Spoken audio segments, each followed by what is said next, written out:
அண்மை செய்தி. திருவள்ளூர் மாவட்டம் ஈக்காடு அருகே சாலை விபத்தில் பள்ளி மாணவன் உயிரிழந்திருக்கிறார். மேலும் விவரங்களோடு இணைகிறார் செய்தியாளர் பிரபு. வணக்கம் பிரபு, விவரங்கள். வணக்கம்.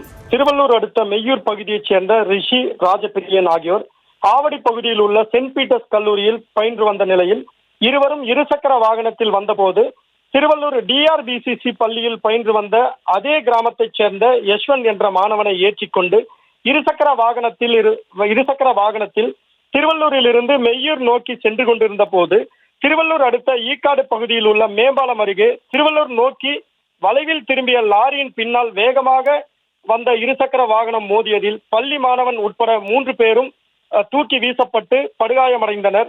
இதனையடுத்து அருகில் இருந்தவர்கள் பள்ளி மாணவன் உட்பட 3 பேரையும் மீட்டு 108 ஆம்புலன்ஸ் உதவியுடன் திருவள்ளூர் அரசு மருத்துவக் கல்லூரி மருத்துவமனைக்கு சிகிச்சைக்காக அனுப்பி வைத்த நிலையில் அந்த பள்ளி மாணவன் யஷ்வந்த் சிகிச்சை பலனின்றி தற்பொழுது உயிரிழந்திருக்கிறார். மேலும் சென்ட் பீட்டர்ஸ் கல்லூரி சேர்ந்த மாணவர்கள் இருவரும் ஆபத்தான நிலையில் தற்பொழுது திருவள்ளூர் அரசு மருத்துவக் கல்லூரி மருத்துவமனையில் சிகிச்சை பெற்று வருகின்றனர். இந்த நிலையில் இந்த விபத்து குறித்த வீடியோ லாரியின் பின்னால் வந்த காரில் இருந்த கேமராவில் பதிவாகி இருக்கிறது.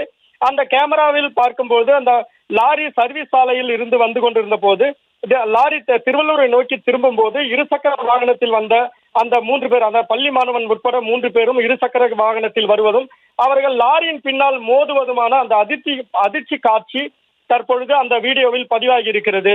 எனவே இந்த போன்ற 3 பேர் பயணிக்கும் வகையில் அந்த இருசக்கர வாகனத்தில் வந்ததே அந்த விபத்து காரணம் எனவும் இதை உடனடியாக போக்குவரத்து காவலர்கள் கண்டு இது போன்ற 3 பேர் இருசக்கர வாகனத்தில் பயணிப்பதை தடுக்க வேண்டும் என்ற கோரிக்கை எழுந்துள்ள நிலையில், அதாவது திறக்கப்படாத நெடுஞ்சாலையில் வாகனங்கள் செல்வதால் மட்டுமே இந்த விபத்து நேரிட்டதாகவும், ஒருவேளை அந்த சாலை மூடப்பட்டிருந்தால் அந்த லாரி அந்த வழியாக வந்திருக்காது, அந்த வழியாக வரவில்லை என்றால் இந்த விபத்து நேரிட்டிருக்காது என அந்த பொதுமக்களும் தெரிவிக்கின்றனர். இதே திறக்கப்படாத சாலையில் இதுவரை 4 பேர் அந்த விபத்தின் மூலம் உயிரிழந்திருப்பதால் உடனடியாக திறக்கப்படாத சாலையில் போக்குவரத்திற்கு தடை செய்ய வேண்டும் என்ற கோரிக்கையும் எழுந்துள்ளது.